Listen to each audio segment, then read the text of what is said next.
At my brother's graduation party, my chair was actually labeled the failure. My mom just snorted and said something like, "Well, you haven't really amounted to much, have you?" So I raised my glass and said, "Here's to the one who keeps a roof over your heads." She scoffed at me, right up until I pulled out the deed to her house and said one last thing before walking out.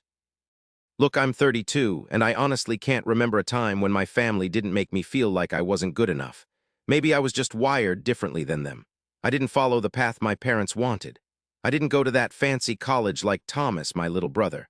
I wasn't working towards some big-shot job with a title my parents could brag about. To them, I was just a letdown. It's crazy because I honestly thought I could just deal with it. For years, I tried not to cause any trouble. I tried to go to all the family things, even though I knew I'd just feel like crap, but something broke in me last weekend.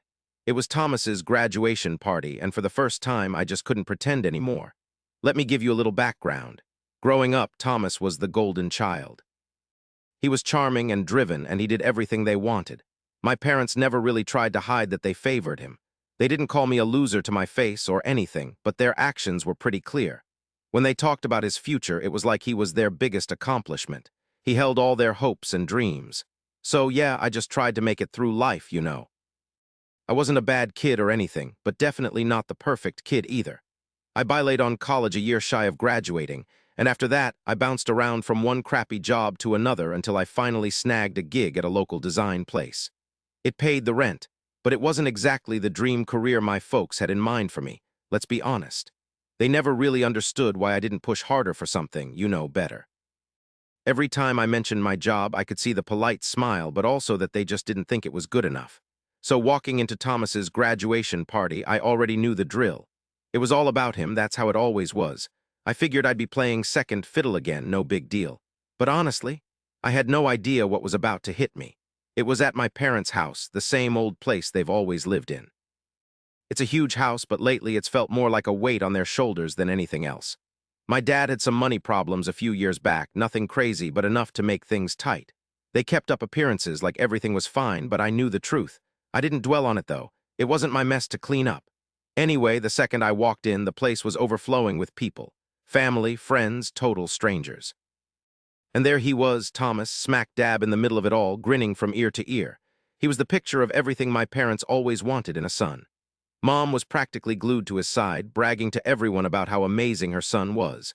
Dad was off somewhere, chatting up somebody about Thomas's prospects, already mapping out the next phase, I bet. Where he'd go, what gig he'd snag, who would be impressed. I went to find my seat, and when I went to pull out the chair, I saw it. A sign was stuck to the back, and it said the failure. Honestly, I didn't know what to think. It's not like I hadn't gotten those little digs before. Mom was always dropping these little comments, backhanded compliments about my life decisions. But this sign, this was something else. It was so right in your face, so out in the open. I felt my blood start to boil. Mom saw it too. She didn't even try to hide the fact that she was amused. She walked right past me, let out a little snicker, and without even pausing, she said, "Well, you never really did much, did you?" My throat got tight. Part of me wanted to explode, to say something that would stop this, but I didn't. Instead, I took a deep breath and sat down. I could hear everyone talking around me, chattering about Thomas's future, his successes, all the people who were there to congratulate him. But I just didn't feel like I belonged. I wasn't even mad, not at first. I was just exhausted, tired of always being the one looking in from the outside. For a bit, I just sat there, acting like everything was okay. But it wasn't a sudden thing. Everything had been piling up for ages. The anger, the pain. It was all there. I kept replaying all the stuff I'd done for them, the silent sacrifices I'd made. I'd given them money when I really couldn't afford it. I'd answered their calls every single time they needed me, and yet it was never enough. Then something inside just broke. I stood up with all the eyes in the room on me and lifted my glass. I hadn't planned it, but the words just spilled out before I could stop them. "Cheers to the only one who actually handles the finances," I said, loud enough for everyone to hear. The entire room went dead silent. Just for a second, I thought I'd crossed the line, but nobody said a word.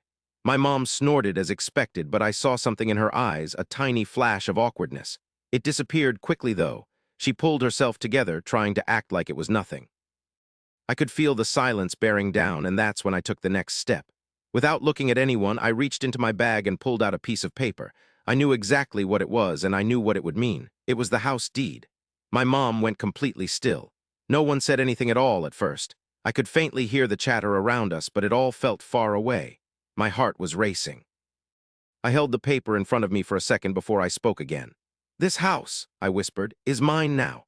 A heavy silence hung in the air, you know. Mom's face just changed. Her eyes narrowed like she was trying to figure out what I'd actually said. I knew she didn't want to believe it, but I had to say it. I just had to. Before I left, I looked back at her, really looked her in the eye. "You can thank me later," I told her, and then I walked out. The whole house felt charged that night like a coiled spring.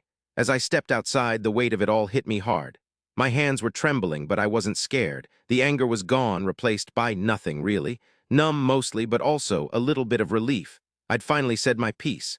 For the first time in forever, I wasn't hiding from them. I wasn't letting them walk all over me anymore. I didn't hang around outside long. I didn't want to give them the satisfaction of seeing me second-guess myself. Every step to my car felt like dragging a ton of bricks. I could still hear their voices inside, muffled but getting louder as they realized what I'd done. I don't know how long I was gone when my phone vibrated, but I knew. It was Mom. I let it ring. A few minutes later, Dad called. Then Thomas. Texts started pouring in, but my phone stayed on silent. I wasn't ready to hear their excuses, their anger, anything. They'd always been so quick to dismiss me, to make me feel small. Now it was their turn to sit with the uncomfortable truth. Driving away, my mind kept replaying everything that had built up to that awful scene. Years of trying to get them to think I was good enough, the constant letdown. The way they acted like I was some extra nobody in their perfect family picture. But what really got to me, what kept me awake all night, was the look on my mom's face when I showed her that deed. She didn't burst into tears, she didn't yell, she just went completely still. Honestly, it was worse than if she'd lost it. It was like she didn't even know who I was anymore, like I wasn't even her kid. I tried to sleep that night, but every time I shut my eyes, I could feel the awful tension in the room again. The way Thomas looked at me, sure, he was confused, but also distant. I thought maybe he'd actually stand up for me, say something. But nope, he didn't. He just sat there, probably in shock, trying to figure out what was happening. He never had the guts to stand up to my mom. He was always her golden child, always the one who got everything without even trying. The next day, my mom called. She wasn't screaming or anything. She never really did, not in a way that felt real. It was always calculated, manipulative. Her voice was tight. It was like the eye of a hurricane. "You think you can just come in here and take my house and then walk out like it's nothing?" she said. "You've really crossed the line this time, and you're going to be sorry." The fury was boiling up inside me, but I made sure my voice stayed calm. I refused to let her drag me back into that whole mess of guilt and mind games. "I didn't take your house. I just made sure it's where it should be," I told her. "You had plenty of chances to handle it, but you never did." She snorted, and her tone was thick with that same old disapproval she always had when I messed up in her eyes. "You're just like your dad, always looking for the easy way out. Do you really think this is going to solve anything?" I hesitated before answering. Honestly, I wasn't sure if it was even worth trying to explain myself. I'd figured out a long time ago that arguing with her was useless. She never listened. She just twisted everything around until it fit her version of the story. And honestly, I didn't even know what she wanted from me anymore. On the outside, it seemed like she had it all. The call ended with her rattling off threats about lawyers. She kept saying I'd pay for this, but the words were hollow. They always were. It was her go-to move to scare me into doing what she wanted, to make me feel like I was the bad guy. I didn't respond right away, but that night I got another call, this time from Thomas. I steeled myself, ready for whatever he was going to say. He was always the one who tried to play peacemaker in the family. But I could tell he was unsure of what to do because there was hesitation in his voice when he finally spoke. He wasn't sure if he should back me up or side with his mother. "Hey, I don't know what's going on with you, but Mom is totally freaking out," my brother said. "She's so confused about what I did, you know? She thinks I'm trying to wreck everything she's built. I didn't even know how to respond. It was the same old fight. She'd worked for it," she said. "Worked for what exactly? That house Dad was too stubborn to sell when they really needed the money. That house that just became a symbol of how badly they handled their finances." I told Thomas, calmly as I could, "I'm not trying to destroy anything. I'm just sick of pretending everything's perfect. Things need to change." He was quiet for a long time, and I could feel his hesitation hanging in the air. It wasn't just listening silence. It was the silence of someone torn between two sides. Finally, he mumbled something, his voice all soft and sorry-sounding. "Look, I get you're mad, but this isn't the way to do it," he said. "Mom's still our mom. You can't just take everything from her." I felt this huge wave of anger crash over me. It's not about taking things from her, Thomas. It's about her never taking responsibility for anything. It's about how she's always treated me like I'm a ghost, like I don't even exist. He didn't say anything for a while. The silence stretched, and I could practically hear him searching for the right words. Then he said, "You've always been the strong one, but I don't know if you're seeing this straight. It might not be as terrible as you think," he said, and those words just landed. It wasn't just the words themselves, but the way he said them. It was like he was trying to tell me I wasn't tough enough to see the truth, like I was just being overly sensitive, totally unreasonable. He was, without even realizing it, taking her side. And that was when I knew things weren't going to get better. My mom wasn't going to change a thing. Thomas wasn't either. They were always going to make me feel like I was the problem. No matter how hard I tried to make things right, they'd always find a way to make me feel small. That night after we hung up, I just sat there in my apartment, so quiet, and I felt this weird combination of nothingness and almost peace. I just torched a relationship, and I wasn't sure if it was the right thing to do. But there was no going back. Absolutely no going back. The next few days were still. Too still. At first, it felt like a huge weight had been lifted, like I could finally take a real breath without my family's expectations hanging over me. But as the quiet stretched out, I realized it wasn't a release. It was just the eye of the storm. My phone wouldn't stop going off. My mom was calling, texting, and even emailing, all with the same garbage. Threats, guilt trips, and a never-ending river of manipulative messages designed to make me feel like the bad guy. My dad, of course, stayed silent. I didn't expect him to say anything, not after all this time. He was a coward, you know, never faced anything directly, especially not Mom. He just kept himself out of it all. Thomas, though, he was different.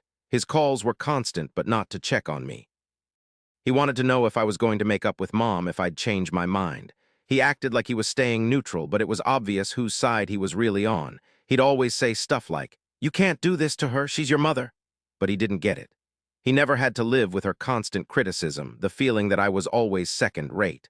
Thomas was always the perfect son.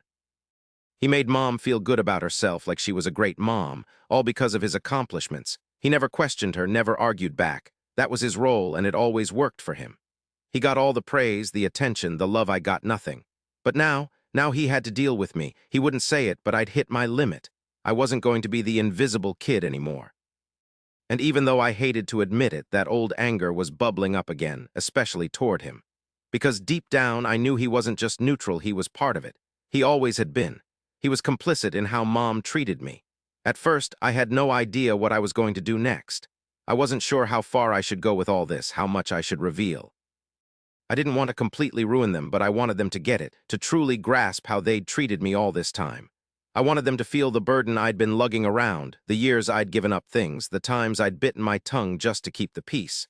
They owed me, but I didn't want to jump the gun. I spent a lot of time figuring out what to do next. I could already picture how it would go. Their inevitable explosion, the way my mom would try to guilt-trip me back into the fold. But I wasn't going to let her have the pleasure of me just walking away. Nope, I wanted her to seriously regret everything. The house, the whole thing. I hadn't even told Thomas the whole story, but here's the deal. My mom had been talking about selling the house for ages. It had become more trouble than it was worth, especially with all the money problems they were having. They'd put it off time and time again, but the fact was, they couldn't afford to keep it up much longer. My dad was hoping Thomas would step in, but Thomas was too wrapped up in his own stuff to care. So here's what I decided. I'd play it cool. I wasn't going to take the house away from them right now. Instead, I'd make them face their own mess. I'd let them think they still had some control. I'd give them enough room to mess things up themselves.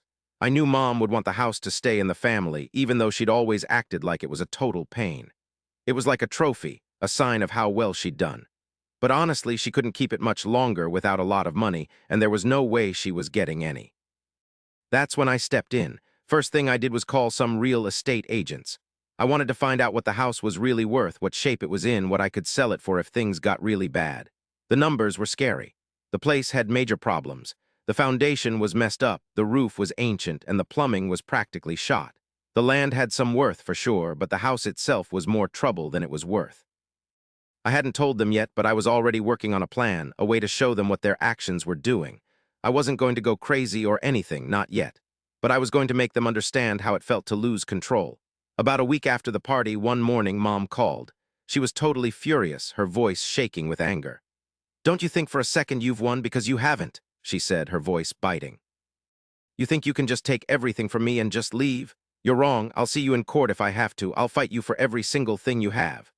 I'd heard her threats a million times, but something was different this time. The whole situation was a terrifying scramble. She realized I had the upper hand now. The house, she knew, was no longer just a sign of how well she'd done.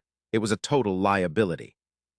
I didn't say much. I didn't have to. I let her blow off steam for a little while longer, then I said, real calm, "You're going to need more than threats this time, Mom. Maybe you should start planning what you're going to do next." I could practically hear her heart hammering, but I ended the call before she could say anything back. That same afternoon, I headed over to the bank. I wanted to lock down the deed to the house just to be absolutely sure in case she tried to pull something sneaky. I wasn't going to take any chances. The bank verified that everything was set and a weird sense of control washed over me. But it wasn't enough. Not yet. I wanted them to squirm. I wanted them to feel the heat of knowing their whole world was on the brink. I didn't need to go to court or get lawyers involved. All I needed was for them to stew in their own mess, to understand that the life they built by using us was coming undone. And when they finally got it, that's when I'd make my move. But until then, I kept everything under wraps. No need to rush. The longer I let them think they were still in control, the better the payback would be when it finally arrived. The weeks after that were heavy with a weird feeling of dread. It wasn't instant, but I could feel the whole thing coming. The phone wouldn't stop ringing and buzzing with messages from my mom, but I got good at ignoring them. My dad, like always, was nowhere to be found. He never had the guts to step in when things got rough. But Thomas, he couldn't just let it go. He called me one morning and his voice was all shaky, almost like he was begging. "Can we just talk?" he asked. "Mom won't back down and I don't know how much longer I can stay out of it. She's losing it. This isn't helping anyone." I wasn't shocked. He was terrified. He'd always been afraid of standing up to Mom, afraid of the drama it would cause, and now that fear was starting to show in everything he did. "I'm not backing down either, Thomas," I said, trying to sound strong. "You need to understand what this is really about. It's not just the house. It's about how she's treated me my entire life. She thinks she can walk all over me, make me feel worthless, but I'm done with it." I could hear the struggle in his voice as he stumbled over his words. He was a lot like her in some ways, always trying to smooth things over, always trying to keep the peace, even when it meant selling himself out. "Look, I get that you're angry, but it's just ripping the family apart." "You're going to lose everything, and for what?" he asked. "For what?" "For my own sanity," I said. "I'm not going to keep sacrificing myself for people who don't give a damn, not anymore." The call ended with him saying he'd talk to Mom, but I knew it wouldn't change anything. He just wouldn't stand up to her, you know. He was just totally in her orbit, and as much as it sucked to say it, he was part of the whole mess. The days just kept rolling by, and the stress kept piling up. My mom wasn't backing down with her threats. She was calling lawyers, trying to get the bank involved, even trying to get Thomas to talk to me about just giving in. It was totally draining. Honestly, I could see how desperate she was getting every single day, and that just made me even more set on what I was doing. I wasn't going to let her control me anymore. I wasn't going to let her make me feel like garbage again. Then one afternoon, I got something in the mail. It was from one of the law firms she'd hired. It was the usual threats, the usual garbage. She was going to fight me for the house. She was going to take me to court, all that noise. But hidden in the small print was something I hadn't seen coming. My mom had tried to put the house in her and Thomas's names without even telling me. They were trying to get around the deed that I had, and if they'd gotten away with it, I would have been left with nothing. That was the moment I knew I had to be done with this once and for all. No more stalling. No more second-guessing myself. The next day, I called a real estate lawyer and made sure everything was all set. I wasn't going to let them steal what was rightfully mine. I even went so far as to talk to a financial advisor, trying to figure out how to get myself on solid ground and be ready for whatever crap she threw my way. But that wasn't enough. I knew my mom's weak spot. After years of watching her, I knew how obsessed she was with looking good, with making everyone think she had it all figured out. That was how I was going to take her down. I reached out to people who knew about her money problems, old work friends, people she'd done business with, people who'd seen her do some shady stuff. It wasn't really about revenge, not exactly. It was about exposing the truth. I didn't have to reveal everything, just enough to make people question her. Once I had all my ducks in a row, I called her. She answered with a sharp, "What now?" like she already knew something bad was coming. "I'm done, Mom," I said. "I've got everything I need. This game is over." She didn't say anything, but I could practically feel her anger radiating through the phone. "You think you can just steal everything from me, don't you?" she finally spat out. "I've busted my ass my whole life for that house, for this family, and you're going to destroy it all." This time, her guilt trip wasn't working. "You've spent your whole life building a fake life, Mom," I told her, "and I'm not living in it anymore. The house is mine. Figure something else out." I could hear her struggling to breathe, her rage about to explode. But I wasn't finished. I'd already reached out to a few folks about Mom's finances, the stuff she'd kept hidden all these years. It was just a matter of time before everything came crashing down. She'd spent my whole life trying to run me, trying to control the whole family, but that was over. This was her wake-up call. I hung up before she could even try to spin things her way. And honestly, for the first time in ages, I felt free, like I finally had my own life back. They couldn't touch that anymore. A few days later, things started to fall apart for her. The people I'd contacted started talking, spreading the word about her mess with the money and those shady deals she'd made. People who'd looked up to her started distancing themselves. Her perfect life? Gone. The pressure was really getting to her. I could see it in how she talked to Thomas. He was stuck between being loyal to her and seeing that things were way worse than she'd let on. Even then, though, Mom wouldn't back down. She kept calling, kept texting, but her voice, it had this frantic edge now. She was scared, and that's all it took. A couple weeks later, I'm in my apartment and Thomas calls. He didn't even let me say hi before he blurted out, "Mom wants a meeting. She wants to talk. She wants me to go back, just sit down and pretend everything's okay." I almost lost it. "Make it right," I scoffed. "Thomas, she's had her chances, plenty of them. She's the reason I'm even in this mess." "You don't get it," he said, his voice tight. "She's changed. She's not the same. Everything's a disaster. She needs you." I didn't say anything right away. I almost thought about it for a second. Maybe it would be easier to just cave, be the good daughter again, let her have her way like always. But then I thought about everything I'd been through, all those years feeling like I didn't matter. The lying, the games she played. "No way, Thomas," I said, my voice steady. "I'm done with this. I've found peace. It's over." And just like that, I walked away. I didn't need to keep fighting. I'd already won. After that, things got really bad for Mom. Without the house, without me and Thomas to lean on, she had to face her money problems head on. It wasn't long before she had to sell the house and make some hard choices. It was a mix of feelings, though. I didn't want her to struggle. But at the same time, she needed to deal with the fallout from what she'd done. As for Thomas, he finally saw how Mom had played him. It took a while, but he started to understand things from my point of view. He wasn't totally on my side. It started dawning on him that Mom wasn't perfect, not the all-knowing person he'd always pictured. That started messing with how they related to each other. For me, the whole thing was about grabbing back the reins. I didn't need her or anyone else to tell me I was okay. I had my own path, my own destiny, and nobody was going to mess that up with their tactics or by making me feel bad.